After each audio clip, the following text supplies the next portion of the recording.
یہ قبائلی نظام، اسلام جہاں آیا قبائلیت تھی، قبائلیت میں اعلان ہوا کہ کل عدم، قبائلیت کل عدم، عربیت عجمیت کل عدم، قرشیت اور غیر قرشیت کل عدم، ہاشمیت اور غیر ہاشمیت کل عدم، سفید و سیاہ کا امتیاز کل عدم، امیر غریب کل عدم، یہ اعلان تھا کل عدم۔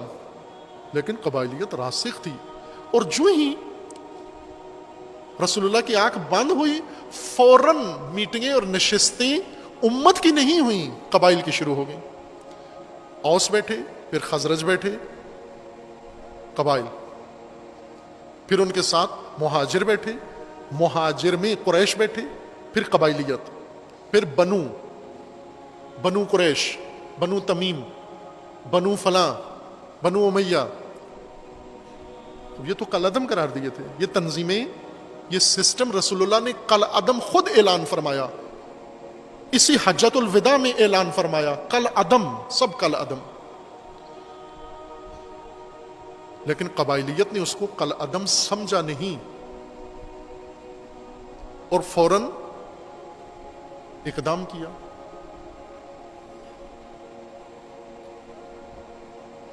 وہاں تو قبائلیت تھی، راسخ تھی قبائلیت، اس قبائلیت میں یہ اعلان رسول اللہ نے کیا، اور رسول اللہ نے اعلان کیا تھا، کہا بالکل کیا تھا۔ رسول اللہ کا پیغام، اعلان سر آنکھوں پر، دل میں، رسول اللہ سے جان قربان رسول اللہ پر، لبیک یا رسول اللہ۔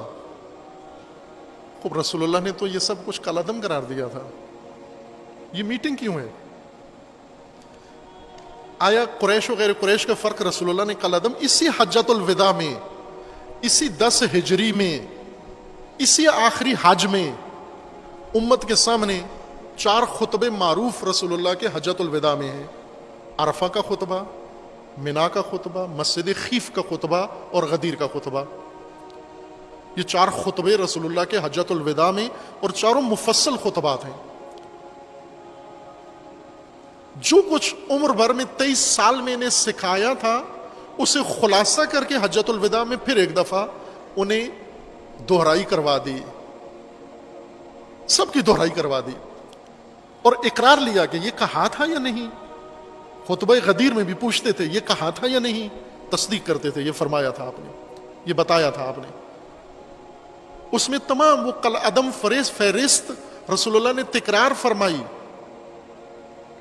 ظاہراً خطبہ عرفہ میں تکرار فرمائی کل عدم، لیکن کوئی چیز کل عدم انہوں نے سمجھی نہیں۔ کیوں؟ کہ راسخ، صدیوں کی راسخ قبائلیت، کہ جہاں پر قبیلے کے سردار و رئیس کا حکم ماننا ہے، رسول اللہ کو کیوں مانا؟ چونکہ قبیلے کے سردار نے کہا تھا ماننا ہے، سردار کے کہنے پر رسول اللہ کو مانا ہے۔ لہذا جب سردار کہے گا اب ہم مخالفت کرتے ہیں، بائیکاٹ کرتے ہیں، پورا قبیلہ بائیکاٹ کر دیتا ہے۔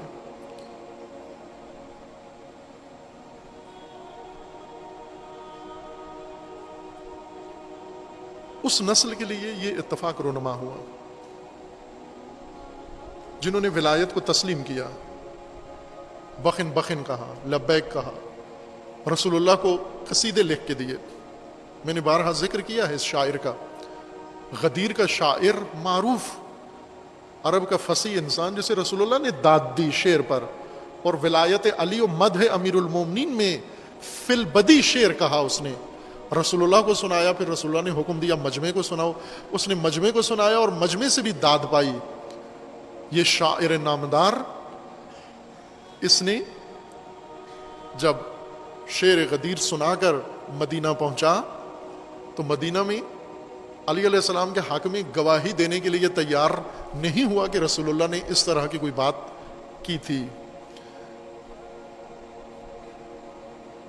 اور پھر جب امیر المومنین چوتھے خلیفہ کے طور پر انتخاب ہوئے، اس نے چوتھا خلیفہ بھی نہیں مانا، غدیر کے ذاکر نے، شاعر نے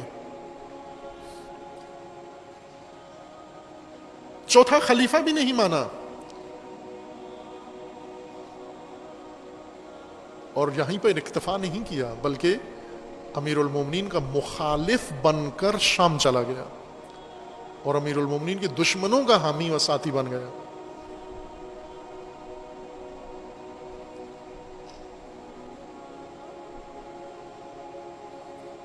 جناب سیدہ نے اپنے خطبے میں جب امیر المومنین کی ولایت کے لیے استدلال کیا، اپنا استحقاق ثابت کیا اور امت کو متوجہ کرنے کے لیے جھنجھوڑا، اس میں بی بی نے فرمایا کہ مجھے معلوم ہے، یہ بہت عظیم جملے ہیں، بی بی نے فرمایا میں جانتی ہوں کہ تم علی کو کیوں نہیں چاہتے، جو کچھ رسول اللہ نے فرمایا اس کو کیوں تم نے نظر انداز کر دیا ہے، اسے بالکل بلا دیا، کیوں بلایا ہے؟ بی بی نے فرمایا مجھے معلوم ہے۔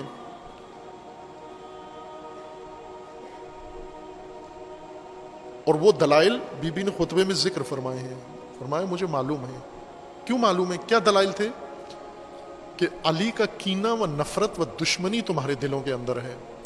کون سی دشمنی؟ علی کے ساتھ کیا دشمنی ہے تمہاری؟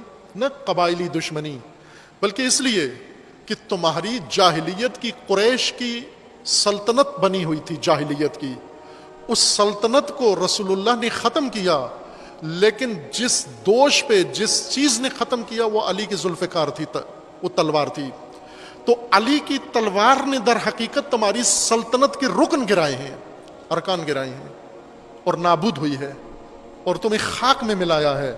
اس وجہ سے تمہارے اندر کینہ موجود ہے، تمہارے اندر دشمنی موجود ہے علی کی، اور تم اس لیے علی کو پسند نہیں کرتے۔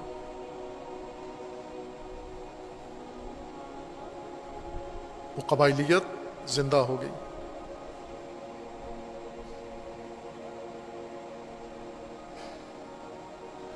یہ تو دشمنوں کے عزائم تھے جو انہوں نے کھل کے عمل بھی کیے اور حکومتیں قائم کی اسلام کے نام پر، رسول اللہ کے نام پر۔ بنو امیہ نے خلافت کے نام پر حکومتیں قائم کی، خلافت رسول کے نام پر۔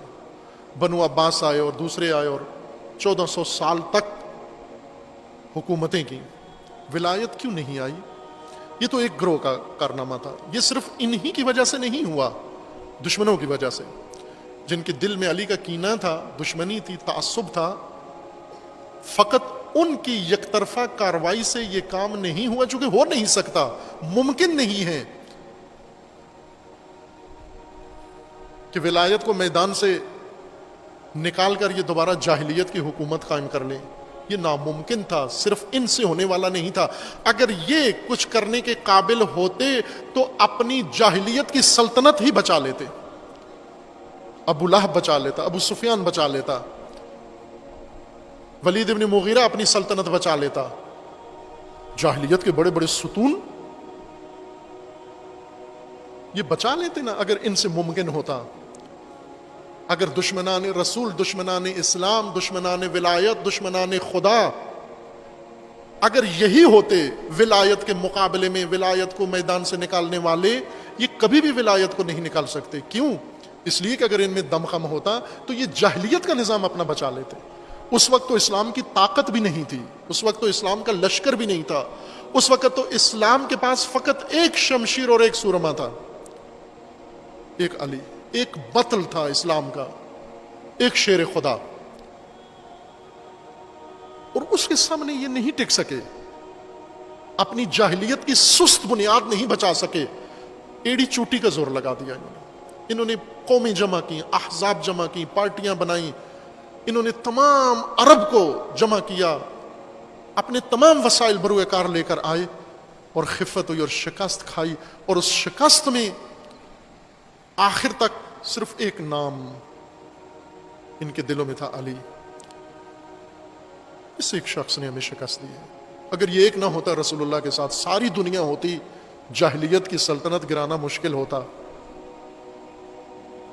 پھر علی کی ولایت اسی شخص کی، جس نے، اس ہستی نے، جس نے جاہلیت کی سلطنت کو بنیاد سے اکھاڑ کے پھینک دیا، جب اس کی سلطنت و ولایت کے قیام کا وقت آیا تو کیا یہ اس قابل تھے کہ علی سے میدان جیت لیتے؟ نہ۔ ایک لشکر، دشمن کا لشکر یہ کام نہیں کرتا جب تک دوست کا لشکر اس کے ساتھ شامل نہ ہو جائے۔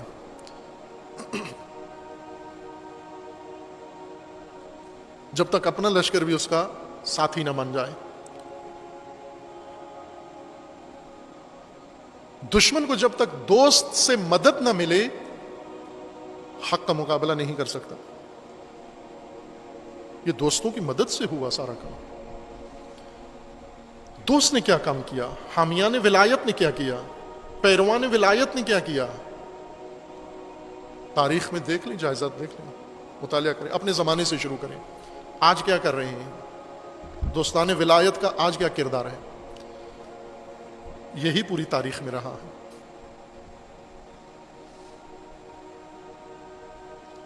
پوری تاریخ میں یہی ہے جو آج ہم کر رہے ہیں. انہوں نے یہ کہا، انہوں کی سوچ یہ تھی، ان کا اظہار یہ تھا کہ نظام ولایت قائم نہیں کرنے دیں گے، ہم کرنے نہیں دیں گے، اجازت نہیں دیں گے. دوست کا کیا کہنا تھا؟ نظام ولایت قائم نہیں ہو سکتا. یہ سب سے بڑا تعاون ہے دشمن ولایت کے ساتھ، دوست ولایت کی جانب سے. اس سے بڑا ہدیہ دشمن ولایت کو کوئی بھی نہیں دے سکتا، کہ یہ نہیں ہو سکتا، یہ ناممکن ہے. متبادل سوچو، اس سے ذہن سے نکال دو، اس سے دستبردار ہو جاؤ، نظام ولایت سے دستبردار ہو جاؤ، اسے عقیدہ بنا لو، اسے نظریہ بنا لو، اسے دین بنا لو، اسے حکمت بنا لو، اسے تدبیر کہو، اسے اگلی نسلوں کو تعلیم دو، اس کا نصاب بنا لو، اس کو علم بنا دو، اور اس کو علم بنا کر اپنی قوموں کو تعلیم دو، علم دین کے نام پر تعلیم دو. ولایت قائم نہیں ہو سکتی. کیوں نہیں ہو سکتی؟ دشمن زیادہ ہیں، مخالفین زیادہ ہیں، ہم تھوڑے ہیں، ہم قلیل ہیں.